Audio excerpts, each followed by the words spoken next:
Well, hello, welcome to this week's video. And I'm going to be talking about what's stopping you from finding your soul purpose, or asking, could you be blocking yourself from finding it, perhaps? Well, we're going to be talking about all of that, what you need to know about it. So welcome to this week's video. It's the 29th of May 2023. I'm Karen from KarenTurpin.com, if you don't already know who I am. Now, so many of us search for our soul purpose. If you call yourself a healer, a light worker, a starseed, an awakened one, it's very common within our group of people to search for our soul purpose, to find out what we're here for, what we're here to do, what we're here to share.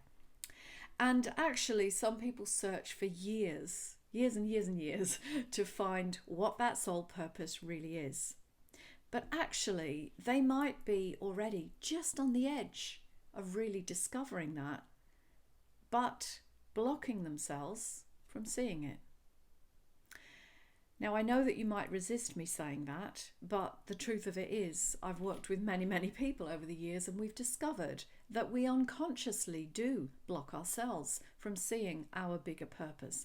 So I'm going to be talking a little bit more about that as we go through.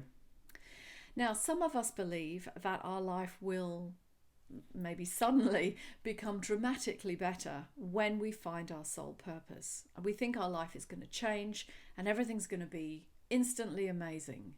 And it might be. But other people fear that change. And then we unconsciously block ourselves from ever finding it or believing that we found it. Now, alternatively, we might naturally find ourselves on the right path, but we unconsciously limit ourselves from fully stepping into the depth of it.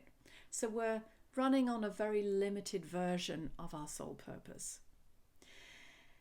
Now, I remember many years ago watching an episode of Absolutely Fabulous, with Patsy and Adina.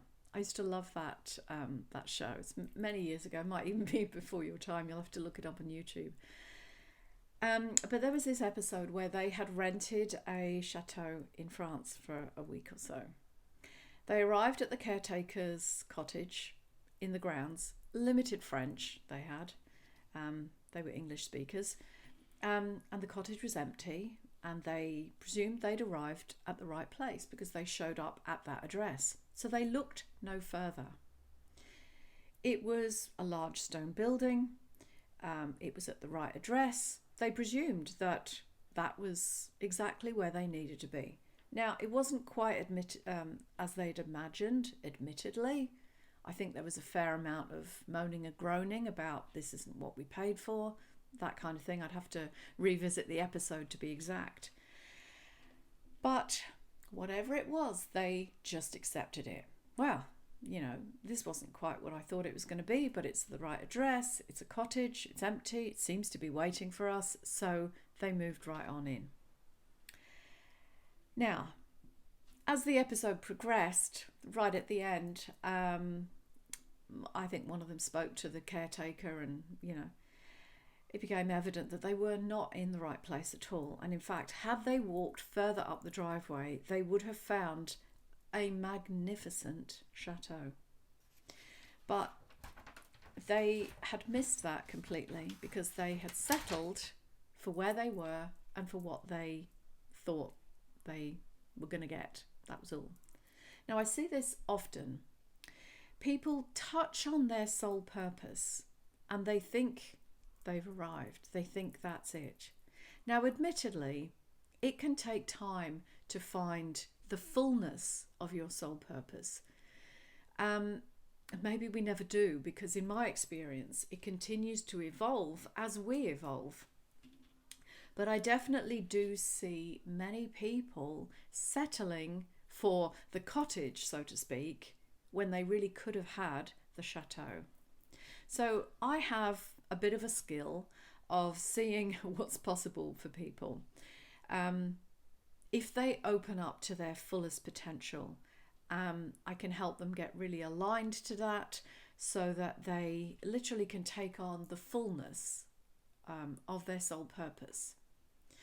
But people have to want that for themselves first. They have to be receptive. They have to be willing to work on themselves to step up to the next level. But what I often see is, as a metaphor, people holding on very tightly to that little cottage, thinking that they've arrived and this is all there is. Now, don't get me wrong, because some people have beautiful cottages, but there's much more waiting for them if they were willing to look for it. So, what stops people looking for the bigger purpose? And in fact, what stops people finding their purpose in the first place? Well, firstly, because they think they've arrived and they think they've found their life's work. What they offer is valuable. They are helping people. But what they don't see often is that they are holding themselves there. They are actually limiting themselves there. Some people are afraid to step into their soul purpose. They see it as big and scary. As I mentioned before, they think, well, my life is going to change hugely, and there's fear there, right? Some people tell themselves that they don't really know what they're here to do, and they kind of stay in that headspace of not knowing, of the constant searching, rather than going inward to discover the contents of their own heart and soul, really. So they're in a kind of holding pattern that says, oh, I'm searching, when really they're just on the edge of finding, if they would just, do the necessary work to go in and really tune in and get the guidance from their heart and soul. Some people actually know what they're here to do, and they deliberately ignore all the signs and the invitations to step in, because they know that if they follow that path, their life will change. And some people are literally just unwilling to make the necessary changes. So there's unconscious fear there usually. And usually when I work with someone like that and we discover what the unconscious fear is, it's usually very small and minimal anyway. We fear this big scary monster in the cupboard, but actually when we open the cupboard, usually it's something fairly small that can be easily overridden. So again, I find that people are holding themselves back unconsciously, and then when they see what they've done, they're like, oh my goodness, why did I do that? It's that kind of thing. Anyway, some people really want to follow their path. They really want that. They believe they really want that. But actually, they put obstacles in their own way. The obstacles appear real, but actually what's happening here is that the person is unconsciously sabotaging themselves. So they say it's because of money, they say it's because of work, because of timing, because they've got kids to look after, because they're looking after elderly parents, and all of these things are real. I'm not saying abandon all your responsibilities and throw caution to the wind, and I'm not saying that. I appreciate that we all have things going on in our life that we believe stop us from fully stepping into our soul purpose. But what if there's room for both? What if you can do it your way? What if you will feel more fulfilled in life than you could ever imagine because you embrace your soul purpose? We're not asking you to just turn your back on everything and walk away. I mean, certainly that was my fear. My fear was, wow, if I step into my soul purpose, do I have to leave my husband? I was married to someone else then. But will I have to leave my husband? Will I have to leave my children? Will I have to turn my back on my family? Will I have to become some hermit woman in the woods? Or, I had these fears that if I step into my soul purpose, what will be asked of me? And there was fear that. But, I noticed that over the years when I decided to embrace my soul purpose, that there is a natural unfoldment of my personal path, directly linked with the level of, you could call it progress, but personal development. So many years ago now, I opened a Reiki healing center. And I thought that's what I was here to do. I thought I was here to help people with Reiki. And that was great. And I was helping people. So there's no disgrace in that. No judgment if that's where you are right now. But it evolved for me. It evolved into other modalities and other therapies. And whilst all of that was good, what I didn't realize for a long time was that there was an underlying theme, not just in the healing techniques that I was using,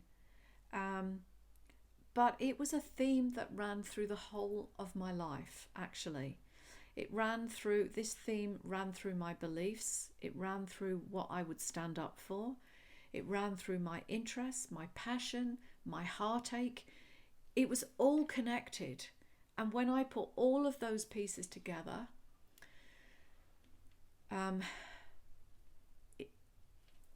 bringing all of those pieces together in my understanding of how they were all connected, it was so profound that it literally validated the whole of my existence.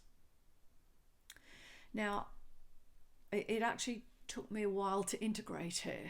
There were tears, and the integration of it, and what felt like an explosion of my heart with joy of the realization of, oh my goodness, everything I've gone through in my life was to bring me to this understanding. And it was profound. It was absolutely amazing, I've got to say.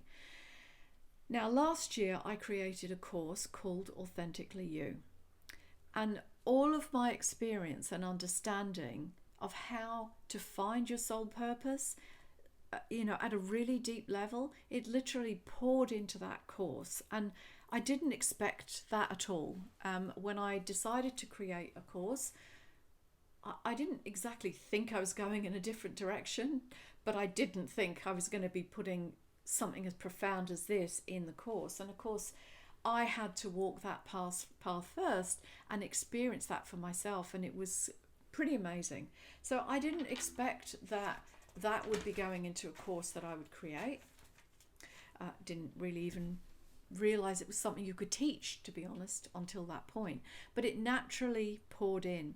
And I realized why so many of us don't ever find our soul purpose, or the real depth of it anyway. Because it's intrinsically linked with our deepest core wound as well. And it's painful to go there. It's kind of like a paradox, really, that our deepest pain will be directly connected and will activate our highest, most expansive purpose. I think that's pretty amazing, actually. And then the bonus of that is perfect alignment and flow with our personal divine abundance. So it was an absolute magical realization for me. And it showed me once again the importance of doing our inner work and continuing to grow and evolve. What I've seen is that so many healers and light workers sacrifice themselves for their clients' healing. Many believe that it's their job to clear other people's stuff or clear planet stuff. Now, there's an aspect of that that's true, but I also see it as a limiting belief that is imposed upon many people from some of the New Age teachers, to be perfectly honest. So what happens when we sacrifice ourselves for our clients? Firstly, we're probably unconscious that we're doing that, which is a problem. But then we actually run out of steam when it comes to our own development. Some of us get so bogged down by our clients' pain and trauma that we can literally sink under the weight of it. We are literally processing everybody else's stuff just to try and keep our head above water. And we never get the energy or the time to actually work on our own stuff. And then we have the belief that we're here doing good. Well, we kind of are, because we're helping others and it's promoted service to others, right? And then we take on the mistaken belief that that's the way it should be. We shouldn't be selfish, service to self, and do our work. But that's when all of these messages get really mixed up and skewed, because there's truth in all of them when approached, in the right way. So what happens for many healers and light workers is that we almost become so devoted to our clients' needs that we forget our own, and that's very detrimental to us.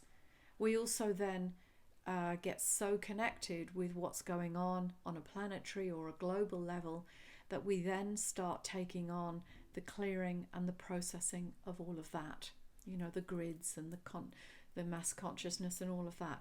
We also get involved then with karmic superimposition, what is placed upon us from others that's not directly our own.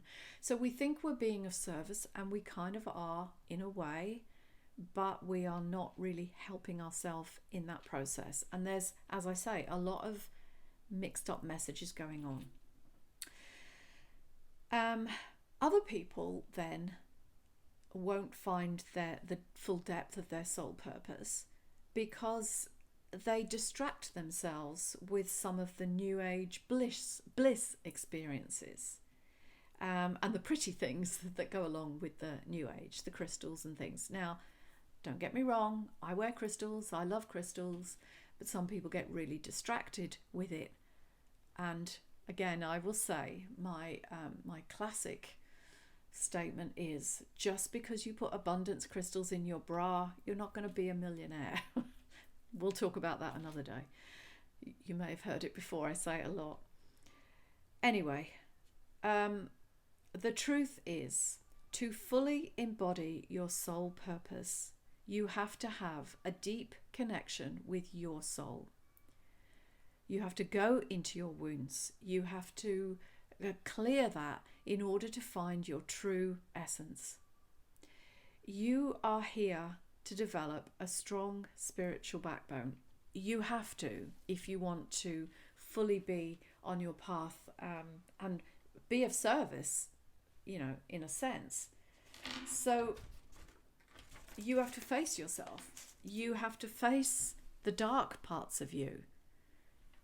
You have to face your anger, and it's okay to feel that anger coming up. Don't suppress it. You have to face your shadow. You have to look at where you are fragmented. Soul fragmentation is a real thing. You have to look at that and reclaim and heal your parts back so that you can witness all of these broken parts within yourself. That's not to say you are broken by any means, but we have these hurt parts. Dissociation is real, soul fragmentation is real, and we have to dig into that and actually love ourselves, witness it, and love ourselves enough to bring ourselves back into wholeness. We have to work through acceptance, forgiveness, and surrender to the divine part of you. And that is the part that is here to fulfill a most magnificent purpose. But until we look at all aspects of ourselves, we can't really fully embrace that and step onto our true purpose and mission, our soul purpose. There is a reason that you are here, and you have something unique to bring to the world and to share with others.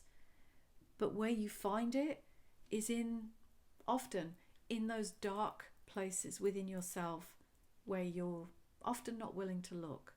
So you get the edge of what you're here for. But if you dig in, that's when you find the full depth and the full power of that comes through. That's the authentic part of you. And that is your soul purpose. You'll find it there. It's all together. So, of course, if you would like to explore this further with me, please reach out. The door is opening to my course called Authentically You. In a couple of weeks' time, I have early bird discounts. I've got a very special offer for anyone that signs up within the first 48 hours of the doors opening. And it's something you're not going to want to miss. So if you're interested in me helping you to do that, then please reach out to me, DM me, Facebook or Instagram. It's Karen Turpin, energy coach. And if this video has been helpful to you, please like and subscribe, because that way YouTube shares it with more people who might be interested, and share it with your friends if it's been helpful to you. That's it from me today, I think. Let me just also mention that on the 8th of June, I have a class coming up online, and we're going to be talking about consciousness traps. This, in a way, we could say is kind of connected to what I've talked about today, because the consciousness traps are kind of diversions for our consciousness and awareness. And again, what we're looking at with our soul purpose, with becoming authentically you, with being who you truly came here to be. I said that wrong, didn't I? Being who you came here to be, doing what you came here to do. You know what I'm talking about. All of that is connected with bringing all parts of yourself back and loving yourself into wholeness. It's not about having parts of your consciousness somewhere else, trapped, disconnected. We're talking about wholeness here, bringing everything back into wholeness so that you can be divinely who you came here to be. Anyway, I hope it's given you some things to think about today. Please reach out if you would like my help and support with anything. Otherwise, I'll see you next week. Have a great week. Bye-bye.